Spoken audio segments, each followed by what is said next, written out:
In the name of God, the most merciful, the most beneficent.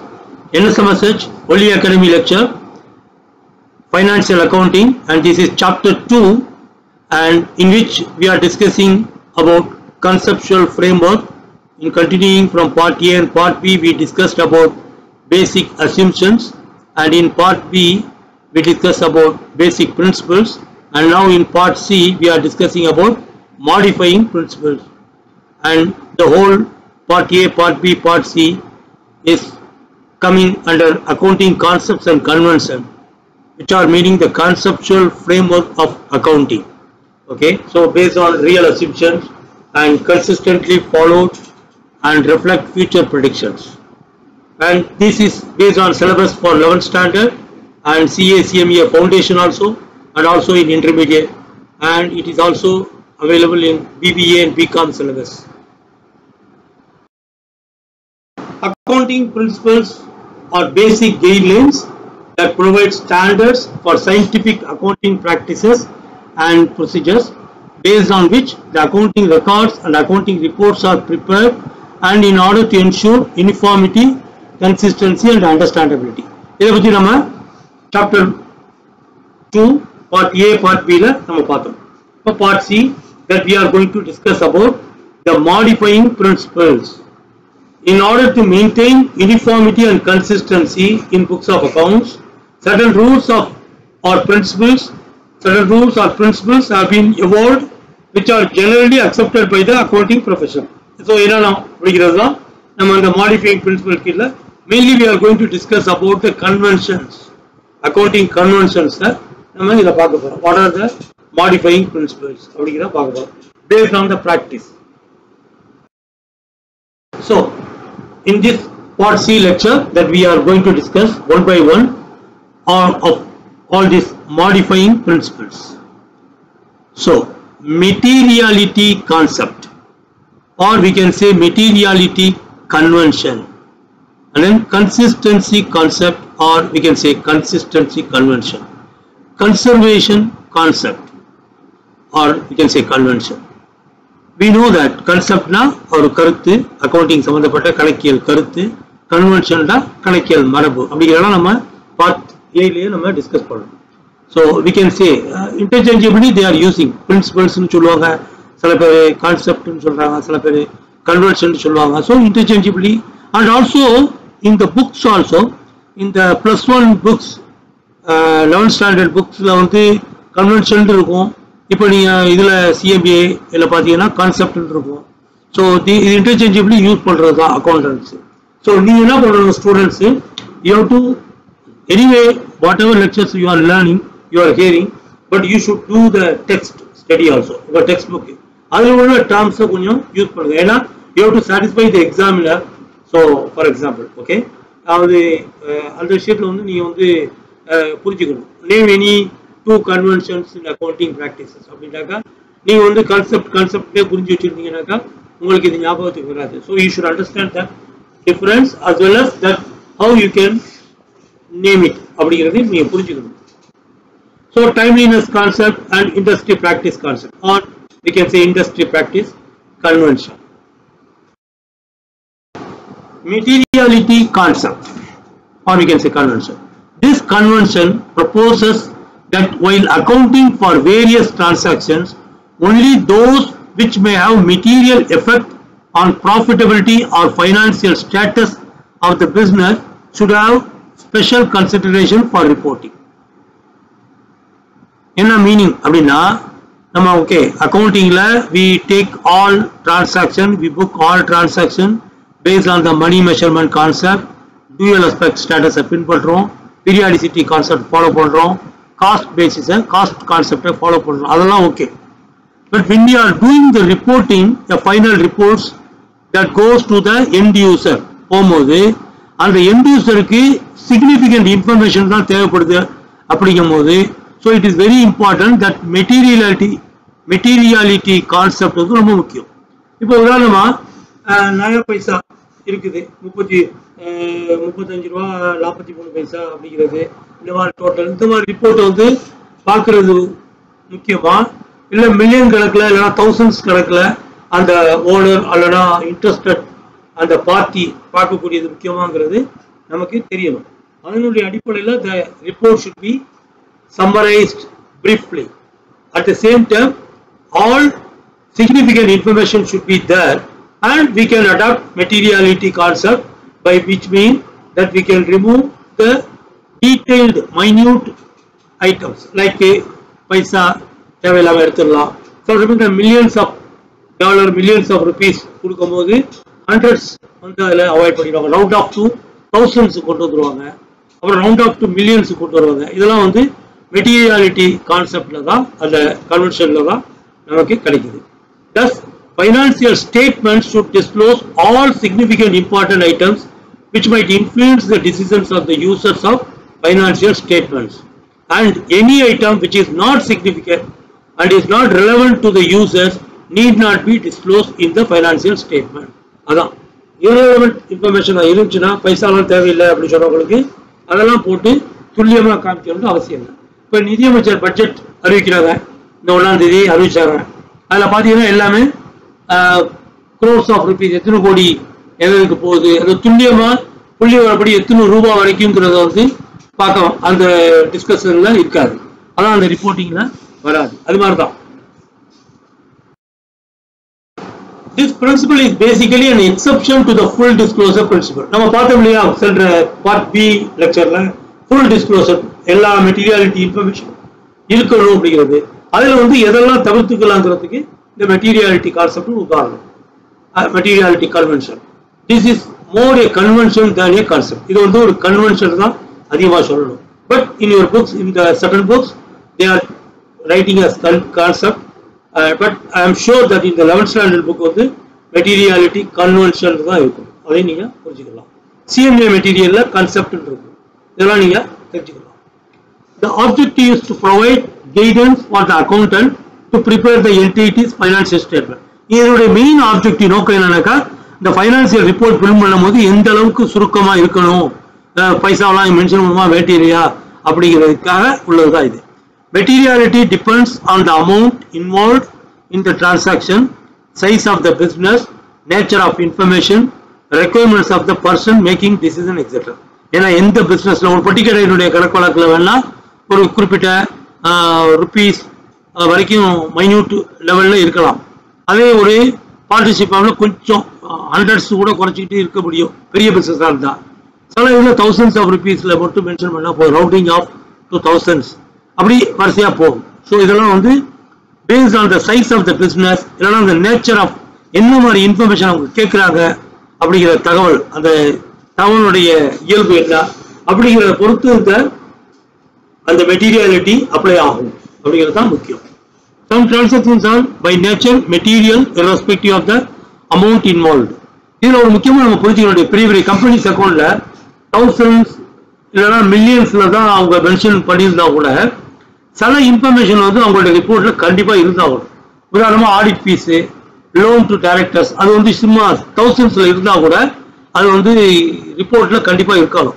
how much we are paying to the auditors, audit fees, it is very important. ஏன்னா control அஸ்பெக்ட்க்கு அதே மாதிரி directors என்ன loan எடுத்திருக்காங்க அப்படிங்கிற ஃபிகரும் துல்லியமா இருக்கணும் அப்படிங்கிறது ஒரு தகவல் உங்களுக்கு கூடுதலா நீங்க தெரிஞ்சுக்கணும். An item material to one person may be immaterial to another person. உதாரணமா சில பேருக்கு வந்து paise can be omitted in accounts, அவங்களோட ரிப்போர்ட்ல omit பண்ணிடலாம். See, we have to understand things in clear perspective.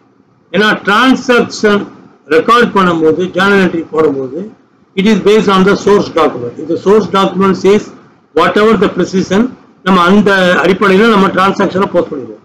Here the materiality concept applies while we are doing the reporting, அது இன்டர்னலோ எக்ஸ்டர்னலோ அந்த reporting பண்ணும்போது எந்த அளவுக்கு அதை வந்து நம்ம சுருக்கலாம் இல்லை ரவுண்ட் ஆஃப் பண்ணலாம் ஃபிகர்ஸை அப்படிங்கிறது தான் அந்த மெட்டீரியாலிட்டி கான்செப்ட் நமக்கு சொல்லுது. இதை நம்ம புரிஞ்சுக்கிட்டா எல்லாமே கிளியர்.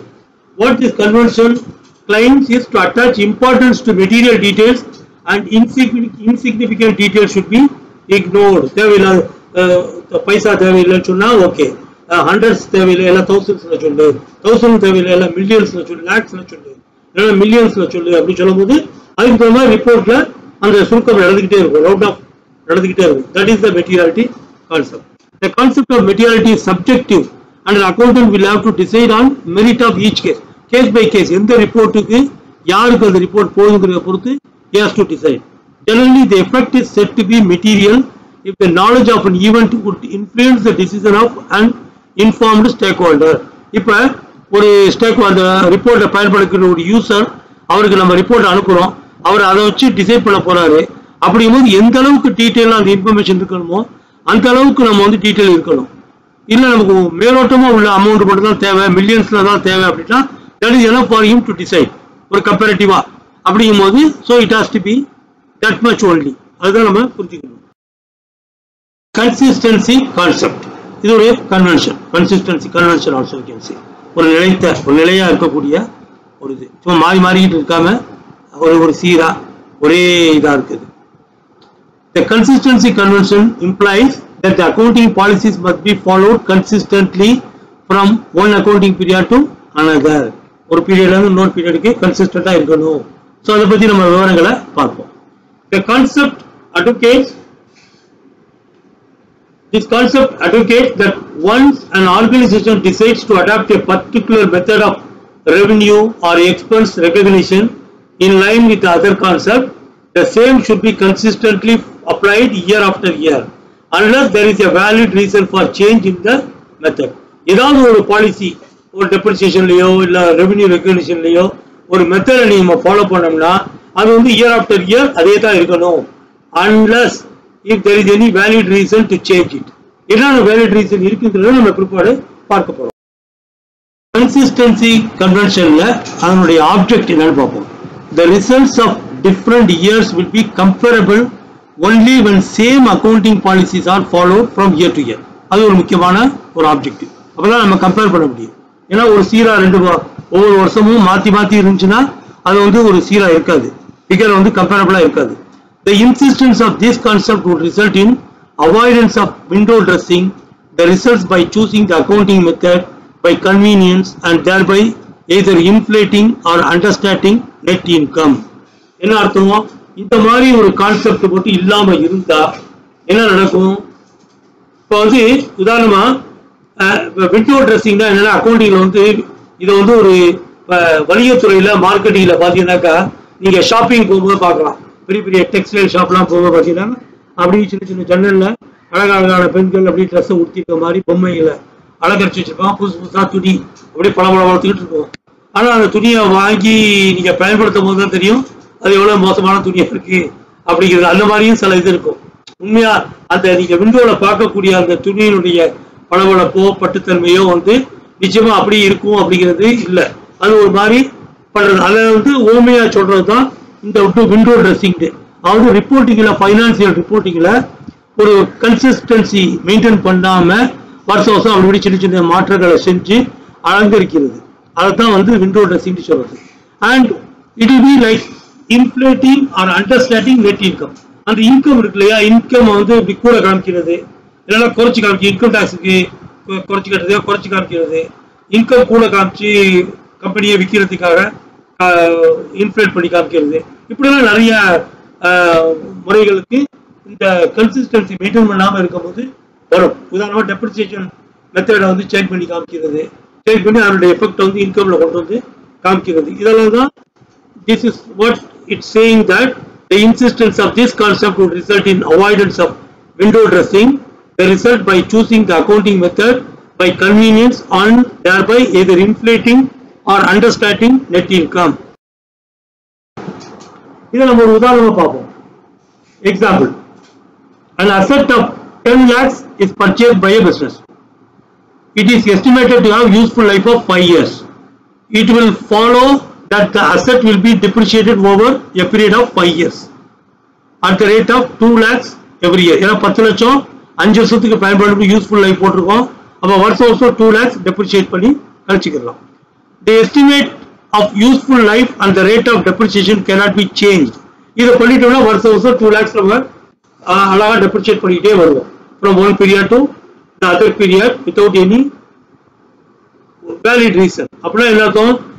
சில சமயத்துல there may be some valid reason where you need to change it. Suppose the firm applies the same depreciation rate for the first 3 years. 3 வருஷம் 2 lakh depreciate பண்ணிட்டாங்க. இப்போ book value வந்து 4 lakhs இருக்குது. Out of 10 lakhs 6 lakh போக மீதி 4 lakhs இருக்கு. But due to the change of technology, the asset becomes obsolete. அந்த system வந்து எலக்ட்ரானிக் இல்ல கம்ப்யூட்டர் சிஸ்டம் ஏதோ ஒரு சிஸ்டம் அது வந்து இப்போ இனிமே யூஸ் இல்லாம போயிடுச்சு திடீர்னு ஒரு 3-4 வருஷத்துல இருந்து. ஆனா கணக்குப்படி 4 வருஷமா 5 வருஷமா அது பயன்பாட்டுல இருக்கணும். ஆனா உண்மையிலேயே யதார்த்தத்துல இயல்பா அது இல்ல. அப்போ வந்து you have to change it. So you should write off that time. I will one depreciation பண்ணி எடுத்தே ஆகணும். இந்த மாதிரி டைப்ல நீங்க சேஞ்ச் பண்ணி தான் ஆகணும். So that is what here we are saying. However, it may be difficult to be consistent if the business entities have 2 factories in different countries which have different statutory requirement for accounting treatment. இது ஒரு உதாரணம். இப்போ ஒரே company 2 factory இருக்கு. ஒன்னு பாம்பேல இருக்கு, இன்னொன்னு துபாயில இருக்கு, இல்ல லண்டன்ல இருக்கு. அங்க ஒரு அந்த ஃபேக்டரியினுடைய நிர்வாகம் அந்த நாட்டினுடைய சட்டத்திட்டங்களுக்கு உட்பட்டது. இந்தியாவில் இந்தியன் லா படி இல்லை இந்தியாவுடைய ஸ்டாண்டர்ட்ஸ் படி இருக்கணும். அங்க வந்து யூஎஸ் ஐஎஃப்ஆர்எஸ் ஸ்டாண்டர்டா அவங்க மெயின்டைன் பண்ணலாம். ஸோ அந்த ஸ்டாண்டர்டா அவங்க எதிர்பார்ப்பாங்க. இப்போ அதுபடி ரூல்ஸ் வந்து டிஃப்ரெண்டா இருக்கலாம். அங்க ஒரு டெப்ரிசியேஷன் மெத்தட், இங்க ஒரு டெப்ரிசியேஷன் மெத்தட் இருக்கிறதுக்குள்ள வாய்ப்பு இருக்குது. ஆனா இதுல நம்ம கவனிக்க வேண்டிய புரிஞ்சுக்க வேண்டிய விஷயம் என்னன்னாக்கா, இப்போ பாம்பேல ஒரு மெத்தட் இருந்துச்சுன்னா கன்சிஸ்டன்டா அது ஃபாலோ பண்ணலாம். பாம்பேல அடுத்த வருஷம் யூகே ஒரு மெத்தட் நம்ம யூஸ் பண்ணிட்டோம்னா கன்சிஸ்டன்டா யூகே உள்ள ஃபேக்டரிக்கு அதையே ஃபாலோ பண்ணலாம். Example, if a firm follows the straight line method of charging depreciation, இப்போ நான் முதல்ல சொன்னேன் இல்லையா, இப்போ மெத்தட் ஒன்று வந்து amount number of years useful years 5 இயர்ஸா 3 இயர்ஸாங்கிறதுலையும் சேஞ்ச் ஆகலாம் தேவைப்பட்டா. ஆனால் சேஞ்ச் ஆகக்கூடாதுங்கிறது தான் கன்சிஸ்டன்சி. அதே மாதிரி மெத்தடும் சேஞ்ச் ஆகக்கூடாது. டெப்ரிசியேஷன் பண்ற மெத்தடும் ஸ்ட்ரைட் லைன் மெத்தடா இல்லை வேற மெத்தடா அப்படிங்கிறதும் அன்யூட்டி மெத்தடா இந்த மாதிரி உள்ள மெத்தட்ஸ் வந்து நம்ம மாற்றக்கூடாது. Okay. However, it does not mean that changes are not possible. Change in accounting policy can be incorporated in the following successfully. என்னென்ன மாதிரி சூழ்நிலையில what are the circumstances that the changes can occur அப்படிங்கிறதுக்கு ஒரு சின்ன hint. To comply with the provision of law. Law சொல்லுச்சுன்னா நீங்க மாத்தி ஆகணும், வேற வழி இல்லை. To comply with the accounting standards issued. திடீர்னு chartered accountant of India institution அவங்க தான் வந்து ஸ்டாண்டர்ட்ஸ் பாடி இந்தியாவை பொறுத்த வரைக்கும். அவங்க வந்து ஒரு புதுசா ஒரு விதிமுறையை கொண்டு வர்றாங்க, ரூல்ஸ் அப்ளை பண்றாங்க, ஒரு ஸ்டாண்டர்டை இன்ட்ரோடியூஸ் பண்றாங்க. So you have to follow that. If you are a good company அக்கௌண்டா இருந்தால் ஃபாலோ பண்ணி ஆகணும். அதே மாதிரி ஐஎஃப்ஆர்எஸ் ஸ்டாண்டர்ட்ல ஏதாவது இருந்துச்சுன்னா மாற்றணும். இல்லை வந்து நீங்க வந்து GAAP generally accepted accounting principles அதில் மாறணும்னா நீங்க மாற்றி ஆகணும். ஸோ அதெல்லாம் வந்து to comply with the accounting standards. அப்புறம் to reflect true and fair view of state of affairs. நம்ம முதல்ல பார்த்தோம் இல்லையா, ஒரு அசெட் உண்மையிலேயே 3 வருஷத்துல அது காலி ஆயிடுச்சு, இனிமே பயன்படாது, பிரயோஜனமே இல்லை. நீ 5 வருஷம் நமக்கு மிந்தி இருந்த அக்கௌண்ட் 5 வருஷம் அது கணக்கு போட்டு டெப்ரிசியேட் பண்ணிக்கிட்டு இருந்தாருங்கிறதுக்காக சும்மா ஒப்புக்கு மெயின்டைன் பண்ண முடியாது, அதை கழிச்சு கட்டியே ஆகணும். Because it is useless.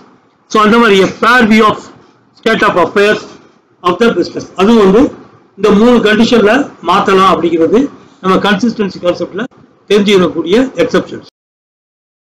அடுத்தது prudence, conservation convention, prudence concept அப்படின்னு சொல்லலாம். ப்ரூடன்ஸ்னா ஒரு விவேகமான முடிவெடுக்கிறது. கன்சர்வேஷன் அப்படின்னு சொன்னா பாதுகாப்பான அப்படின்னு புரிஞ்சுக்கிறோம் இல்லையா, அது மாதிரி விவேகமான பாதுகாப்பான முடிவெடுத்தல் அப்படின்னு புரிஞ்சுக்கிறோம். While recording the business transaction, one has to anticipate no income but provide for all possible losses. Okay, நம்ம வந்து ஒரு இன்கம் எதிர்பார்த்து ஒரு டிரான்சாக்ஷன்ல ரெக்கார்ட் பண்றது இல்லாம அதே சமயத்துல நஷ்டம் ஏற்படுமானால் அதை நம்ம நிச்சயமா ரெக்கார்ட் பண்ணிக்கலாம் அப்படிங்கிறது தான் முக்கியம். வருமானம் கூடுதலாக வரும் கிடைக்கும் அப்படிங்கிற ஒரு சூழ்நிலையில நம்ம வந்து அதை வந்து நம்ம ஒத்தி வச்சுக்கலாம், தள்ளி வச்சுக்கலாம், டிலே பண்ணிக்கலாம். பட் அதே சமயத்துல அது வர்றப்ப விற்கும் போது கிடைக்கிறப்போ கிடைக்கட்டும் அப்படின்ட்டு. அதே சமயத்தில் லாஸ் ஆகும் என்ற எதிர்பார்ப்பு இருந்துச்சுன்னா அதை உடனடியா அதற்கு வேண்டிய அக்கௌண்டிங் ரூல்ஸ் படி நம்ம வந்து அக்கௌண்டிங் என்ட்ரி போட்டுக்கணும் அப்படிங்கிறது தான் இங்கே சொல்லப்படக்கூடிய இந்த ப்ரூடன்ஸ் கன்வென்ஷன் சொல்லக்கூடிய செய்தி. The concept underlines the prudence of understating than overstating. ஏன்னா குறைச்சு மதிப்பிடலாம், ஆனால் ஓவர் ஸ்டேட்டிங் கூட மதிப்பிடக்கூடாது அப்படிங்கிறது தான் இந்த நெட் இன்கம். நிகர வருமானத்தை வந்து குறைச்சு மதிப்பிடலாம், ஆனால் கூட மதிப்பிடக்கூடாதுங்கிறது தான் இந்த ப்ரூடன்ஸ் கான்செப்டுடைய முக்கியமான அம்சம். This is because business is done in situations of uncertainty. ஏன்னா வியாபாரமே ஒரு நிச்சயமற்ற தன்மையில தான் இருக்கு. அதனால வந்து நம்ம வந்து வர்ற வருமானம் அதிகமானுச்சுன்னா வர்றப்ப வரட்டும். ஆனா லாஸ் ஆகுச்சுன்னா நம்ம அதுக்கு வேண்டிய பாதுகாப்பு நடவடிக்கைகளை உடனடியாக செய்யணும் அப்படிங்கிறது ரொம்ப முக்கியம். The policy of caution or playing safe. ஏன்னா இது இந்த மாதிரி நம்ம வந்து லாஸ் எதிர்பார்த்து உடனடியாக அதுக்கு நிவாரணம் செய்யக்கூடிய நம்ம அக்கௌண்டிங் என்ட்ரிஸ் நம்ம போட்டு அதுக்கு வேண்டிய நடவடிக்கைகள் எடுக்கும்போது நம்ம வந்து we are playing safe அப்படின்னு புரிஞ்சுக்கலாம். Prudent or conservative reporting based on skepticism builds confidence in the results and in the long run best serves all the divergent interest of users of financial statements. Skepticismனா ஒரு சந்தேகத்தோடையே பார்க்கிறது, சந்தேகத்தோடயே பார்க்கிறது. So அது மாதிரி நஷ்டம் அடையுமாங்கிற ஒரு சந்தேகத்தோடைய, ஏன்னா நிச்சயமற்ற அன்சர்டனிட்டி பிசினஸ்னாலே நம்மளுடைய இருக்கிற சரக்கினுடைய க்ளோசிங் ஸ்டாக்கினுடைய விலை வந்து கூடுமா குறையுமா, கூடும்னா பரவாயில்ல மகிழ்ச்சி, ஆனால் நம்ம அதை உடனடியாக அக்கௌண்டிங் ட்ரீட்மெண்ட் பண்ண வேண்டியதில்லை. ஆனால் குறைஞ்சிச்சுன்னா நம்ம அதுக்கு வேண்டிய ஏற்பாடுகள் உடனடியாக செய்யணும். அக்கௌண்டிங் ட்ரீட்மெண்ட் பண்ணி விலைப்பட்டியலை குறைச்சி விற்கிறதுக்கு நம்ம முயற்சி எடுக்கணும். அதனால நம்ம பார்க்கணும். This philosophy of prudence leads to the conservatism concept. அதனால தான் கன்சர்வேட்டிவ், அதாவது பாதுகாப்பான நடவடிக்கைகளுக்கு இந்த ப்ரூடன்ஸ் வேகமான முடிவுகள் தான் நமக்கு உதவும்.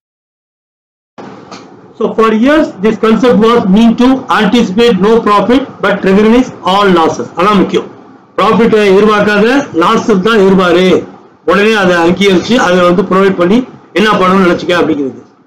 And delay in recognising income, ஏதாவது இன்கம் வர மாதிரி இருந்துச்சுன்னா அதை நல்லா யோசிச்சு டிலே பண்ணி மார்க்கெட் ரியலாகவே ஏறி விற்கக்கூடிய வாய்ப்பு வந்துச்சு பிற்பாடு கூடிய மட்டும் ஆர்டர் விற்கிறதுக்குள்ளதை எடுத்ததுக்கு பிற்பாடு நம்ம அதை ரெகனைஸ் பண்ணணும். அதான் வந்து ரீசனபிளி ஷூர் ஆனதுக்கு பிற்பாடு தான் அதை நம்ம பண்ணணும். அப்புறம் இம்மீடியட்லி ரெகனைஸ் எக்ஸ்பென்சஸ்.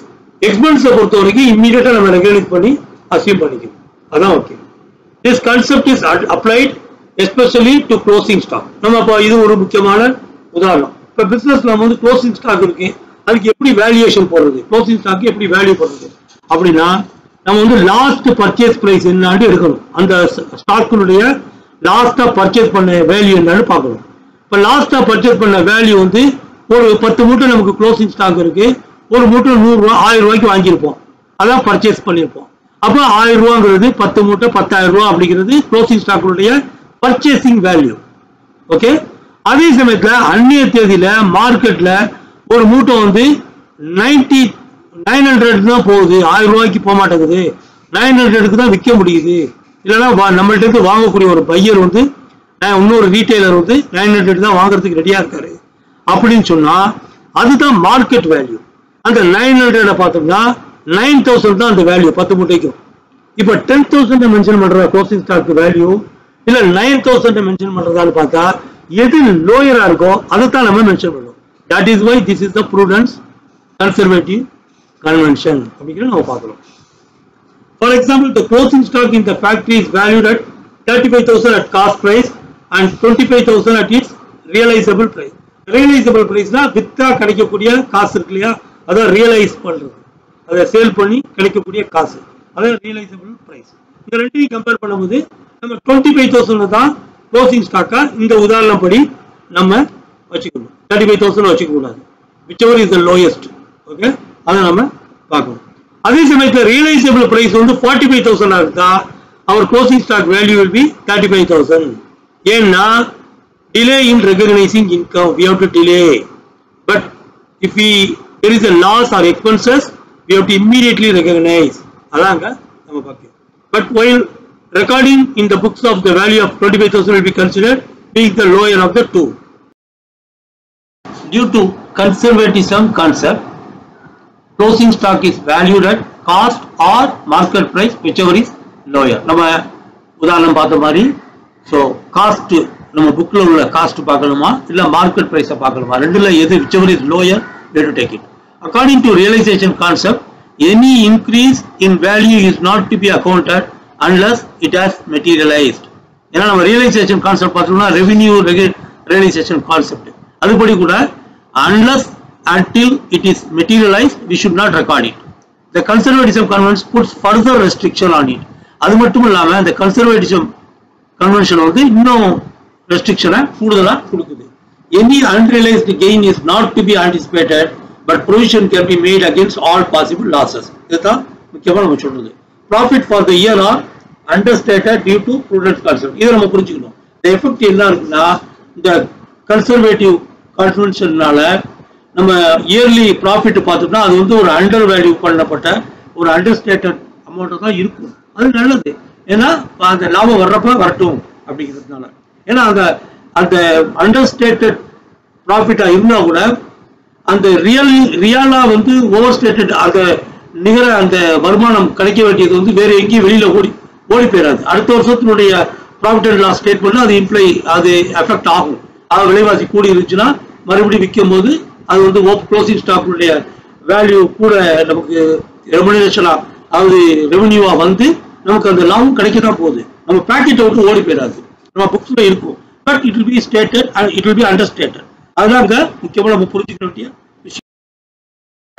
அடுத்தது timeliness concept. And this principle timeliness காலத்தே அதுதான் முக்கியம் நம்ம புரிஞ்சுக்க வேண்டிய வேற ஒன்றும் இல்லை. And this principle every transaction must be recorded in proper time. அந்தந்த டயத்துல ரெக்கார்ட் பண்ணணும். Normally when the transaction is made the same must be recorded in the proper books of accounts. உடனே ரெக்கார்ட் பண்ணிடணுங்கிறது ரொம்ப முக்கியம். In short, transaction should be recorded date wise in the books. இதுல வந்து date wise பண்றது ஒரு முக்கியம். இன்னொன்று வந்து உதாரணமா ஒரு கிரெடிட் சேல் நடக்குது, அது உடனே புக் பண்ணல அப்படின்னா என்ன ஆகும்னா, இப்போ அந்த பையரே வந்து வர்றாரு, நான் பணத்தை கொடுத்துட்டு போறேன், என்ன எங்க அக்கௌண்ட்ல பார்த்து சொல்லுங்க அப்படிங்கிறாரு. ஒரு 10 நாளா அக்கௌண்ட் என்ட்ரிஸே போடல அக்கௌண்ட், அவர் பாத்துக்கலாம்னு போயிட்டாரு. அப்போ மேனேஜர் என்ன பண்றாரு, அக்கௌண்ட் புக்கை பார்த்து பேலன்ஸை பார்த்துட்டு இவ்வளவுதான் உங்க பேலன்ஸ் அப்படிங்கிறாரு. பையன் வந்து ஓகே கூடவோ குறைச்சலோ அவர் வந்து கணக்கு வச்சுக்கிறது இல்லை, அவர் நம்பிக்கையா பணத்தை கொடுத்துட்டு போயிடுறாரு. அதுக்கப்புறம் பின்தொடர்ச்சி அக்கௌண்ட் வந்து அந்த என்ட்ரிஸ் எல்லாம் எழுதுனா அந்த பையரை போய் நீங்க விளக்கம் சொல்லி வாங்குறது ரொம்ப சிரமமான வேலை. அதனால அன்றன்றைய விற்பனைக்கு அன்றன்றைய அக்கௌண்டிங் டிரான்சாக்சனை உடனடியாக இருக்கிறது சாதாரண அம்சம். இது வந்து டைம்லினஸ் கான்செப்ட்ல ரொம்ப முக்கியம். அதே மாதிரி சில விவரமான ரிப்போர்ட்டிங், அக்கௌண்டிங் இன்டர்னல் ரிப்போர்ட்டிங் இருக்கு இல்லையா, அதுவும் வந்து இப்ப சேல்ஸ் ரிப்போர்ட், எக்ஸ்பென்சஸ் ரிப்போர்ட்லாம் மேனேஜருக்கு இன்டர்னல் மேனேஜ்மெண்ட்டுக்கு நம்ம கொடுக்குற ரிப்போர்ட்ஸ் வந்து அந்தந்த காலத்திலேயே கொடுத்தாதான் அவங்க வந்து தேவையான நடவடிக்கைகள் எடுக்க முடியும். உதாரணமா ஜனவரி மாசத்துடைய சேல்ஸ் ரிப்போர்ட்டை வந்து நீங்க பிப்ரவரியில் ஒரு நடவடிக்கை எடுக்கணும், சேல்ஸ் குறைஞ்சிருக்கு அப்படின்னா என்ன பண்ணணும், இல்லை கூட இருக்கு ஸ்டாக் பத்தாம இருக்கு அப்படிங்கிற விவர அறிக்கையை நீங்க நவம்பர் மாசத்துல கொடுத்தீங்கன்னாக்கா பிரயோஜனமே இல்லை. So timeliness concept is important. Delay in recording such transaction may lead to manipulation, misplacement of vouchers, misappropriation, etc. of cash and goods. அது ஒரு காரணம். டிலே பண்ண manipulation ஆகிறதுக்கு வாய்ப்பு இருக்கு, திருட்டுத்தனம் பண்றதுக்கும் வாய்ப்பு இருக்கு, அதெல்லாம் இருக்குது. Okay, this principle is followed particularly while verifying day-to-day cash balance. பேங்க்ல எல்லாம் பாத்தீங்கன்னா நீங்க வந்து கண்டிப்பா அன்னன்னைய வவுச்சர்ஸ் அன்னன்னைக்கே செக் பண்ணி ரெக்கார்ட் பண்ணி முடிச்சுடுவாங்க. வவுச்சர் அதாவது 4 eyes பிரின்சிபல்னு சொல்றது. அதாவது 2 பேர், ஒருத்தர் என்ட்ரி பண்ணுவாரு, இன்னொருத்தர் வந்து செக் பண்ணுவாரு, அந்த என்ட்ரி பண்ணதை செக் பண்ணிடுவாரு. அதுக்கு நிறைய மெத்தட்ஸ் எல்லாம் வந்துருச்சு. டபுள் போஸ்டிங் எல்லாம் கூட சொல்லுவாங்க சில டயத்துல. அதாவது முக்கியமான கீ ஃபிகர்ஸ் டேட்டு அந்த இதை வந்து அப்படியே திரும்ப போஸ்ட் பண்ணுவாங்க இன்னொரு சிஸ்டத்துல. அது உள்ளுக்குள்ள சிஸ்டம் ஆட்டோமேட்டிக்கா ரெக்கன்சல் பண்ணிடும். அது வந்து இன்னும் பெட்டர் மெத்தட். ஏன்னா வந்து ரீடிங் பண்ணும்போது கூட தப்பா சமயத்துல வந்து ஓவர் சைட் ஆயிரும், நல்லா ஸ்கிப் பண்ணிடுவாங்க பீப்புள்ஸ். அதனால 4 eyes பிரின்சிபல் பார்க்கக்கூடிய வாய்ப்புலாம் இருக்கு. Principles of timeliness is also followed by banks. That is, every bank verifies the cash balance with their cash book and within the day the same must be completed. As there are different types of industries, industry practice convention is also added in the modifying principle. அது நம்ம புரிஞ்சுக்கணும். So ஏன்னா அந்த மரபுவழியா ஒவ்வொரு particular இண்டஸ்ட்ரியில் நம்ம வந்து steel எந்த இண்டஸ்ட்ரியில் இருக்குமோ அந்த இண்டஸ்ட்ரியில் உள்ள அக்கௌண்டிங் பிரின்சிபலை நம்ம எடுத்துக்கலாம் அப்படிங்கிறது தான் இங்கே பிரதானமாக சொல்லக்கூடிய செய்தி. Each industry has its own characteristics and features. There may be seasonal industries also. Every industry follows the principle and assumption of accounting to perform their own act. Some of them follow the principles, concepts and conventions in a modified way. Slight அந்த accounting principles, convention, conceptல அந்த slight modify பண்ணி அந்த particular இண்டஸ்ட்ரிக்கு ஒத்து வர மாதிரி சில பண்ணிருப்பாங்க. அதையும் நம்ம அந்த இண்டஸ்ட்ரியில இருக்க அக்கௌண்டன்ட்ஸ் கன்சிடர் பண்ணிக்கலாம். இண்டஸ்ட்ரியல் ஃபோரம்லாம் நிறைய இருக்கும். அதில் அவங்க மீட் பண்ணி கலந்து பேசி டிஸ்கஸ் பண்ணி எல்லாம் கொண்டு வருவாங்க. The accounting practice which has always prevailed in the industry is followed by this concept. Example, electric supply companies, insurance companies maintain their accounts in a specific manner. Insurance company la avங்களுடைய accounts வந்து ஒரு specific standard manner. இத பத்தி நம்ம விரிவா insurance accounts la பாக்கும்போது நம்ம வந்து தெரிஞ்சிக்கலாம். Okay. Insurance companies prepare revenue account just to ascertain the profit and loss of the company and not profit and loss account. Insurance company வந்து profit and loss ன்னு இருக்காது, பட் ஆனா revenue account இருக்கும், income and expenses account இருக்கும். இந்த நான் profit organisation எல்லாம் அப்படிதான் இருக்கும், ப்ராஃபிட் அண்ட் லாஸ் இருக்காது. Similarly, non-trading organization prepare income and expenditure account to find out surplus or deficit. Mail or WhatsApp your questions. Your opinions are welcome. Read and request my notes. Educate by sharing and caring. Please request me from your comment box if you need any further notes for exam preparation point of view. I think this lecture itself is self-contained, but still you can read your textbooks and all this. Definitely you must read. And but if you want a short text for exam preparation point of view, considering the multiple choice question and subjective type questions and how do we answer and all this thing, I can explain. But by this lecture, and we conclude the chapter 2, where that we are talking about the conceptual framework of accounting principles. You know, what is the accounting concept, accounting conventions, are they basic assumptions, basic principles and modifying principles.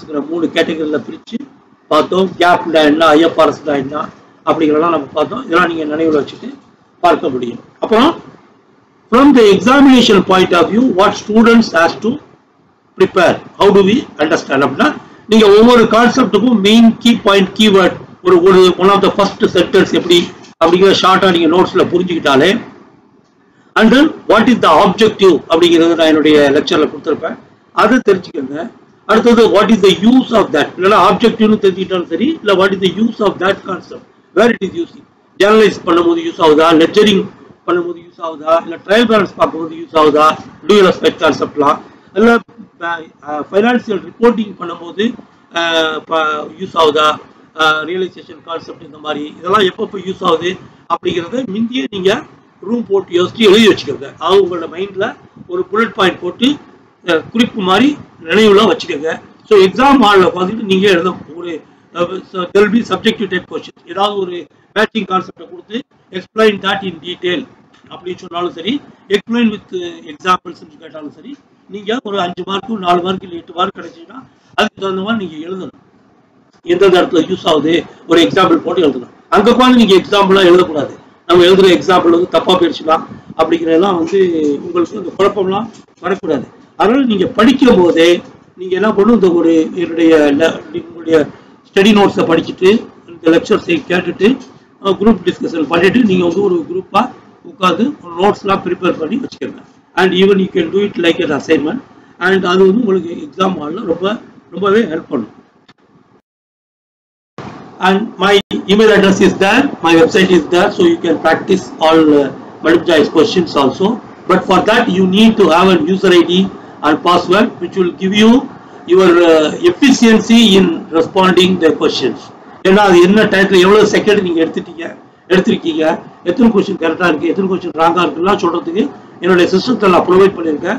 Provided that you use the user ID and password. அப்போ அந்த user ID password வாங்குறதுக்கு எனக்கு ஒரு request போட்டிங்கன்னா நான் தந்துடுவேன். நீங்கள் வந்து then I can even give you email you your report of your question practice, அதை நான் பண்ணுவேன். அது அந்த வகையில் வந்து உங்களுக்கு பயன்படும். So for that I need to know that you are my student. You are my ஸ்டூடெண்ட்னா நீங்கள் ஒன்றும் பே பண்ணணும்னா பயப்பட வேண்டியதில்லை. You have to just simply honour my YouTube channel and take the comment box and put that your name and your what you are studying அப்படின்னு சொல்லிட்டு நம்ம நீங்கள் ஒரு ஸ்டூடெண்ட் கனெக்ட் பண்ணிட்டீங்கன்னா, so maybe you will be benefitted by my weekly lectures. எல்லாமே நான் யூடியூப்ல போட மாட்டேன். ப்ராக்டிக்கல் கொஸ்டின்ஸ்லாம் எக்ஸ்பிளைன் பண்ணுறதுலாம் என்னோட ஸ்டூடெண்ட்ஸுக்கு நான் வந்து வீக்லி லெக்சர்ஸில் கொடுப்பேன். ஒன்லி ஐ ஆம் taking for the professional examination மட்டும் தான் டியூஷன் ஃபீஸ் எடுக்கிறேன். அதுவும் வந்து அஃபோர்டபுள் லெவலில் தான் எடுக்கிறேன். அதுவும் வந்து எக்கனாமிக்கலி பேக்வர்ட் கம்யூனிட்டிக்கு வந்து நான் வந்து ஃபீஸே வாங்குறதில்ல. இஃப் தே வாண்டட் அவங்க ஜாப்ல அதாவது படித்து முடித்து வேலையில் சேர்ந்து கம்ஃபர்டபுள் ஆனதுக்கு கூட அவங்க விரும்பினா அந்த பணத்தை கொடுத்து மற்ற மாணவர்களுக்கு பயன்படக்கூடிய வகையில் உதவ முடியும். அதை நம்ம புரிஞ்சுக்கணும். அதனால நீங்கள் தயங்காமல் you can join. But only thing சும்மா சரி ஃப்ரீயாக பாடம் நடத்தால் நம்ம பாட்டு டெய்லி பாடம் கட்டி டிஸ்டர்ப் பண்ணிட்டு கொண்டு வராமல் இருக்கிறதுக்கு ஏதாவது ஒரு நாமினல் ஒரு 1000 இல்லை 500 ஏதாவது ஒரு டோக்கன் மாதிரி ஒரு ரிஜிஸ்டர் பண்ணுறதுக்கு நான் சமயத்தில் வந்து சொல்லக்கூடிய வாய்ப்பு இருக்குது. Unless you are in a government school environment, really rural area, and you don't want to pay such amount, அப்படின்னா அது வந்து totally free. Acknowledgement with thanks. Contents based on textbooks, study materials of the Institute of Chartered Accountants of India and the Institute of Cost and Management Accountants of India, and also it is also most of the parts are taken from 11th standard Tamil Nadu government state board books. So thanks for the Tamil Nadu government state board also. Just in that book it's very simple and easily understandable examples oda kuduthirukanga, but contents are same up to even intermediate level of CACMA. கொஞ்சம் தான் வித்தியாசம் இருக்கும். அதை வந்து என்னுடைய லெக்சர்ஸ்லாம் நான் கொடுத்துருக்கேன். So prepared and presented by NSM Saul Nabeer. எல்லா புகழும் இறைவனுக்கே.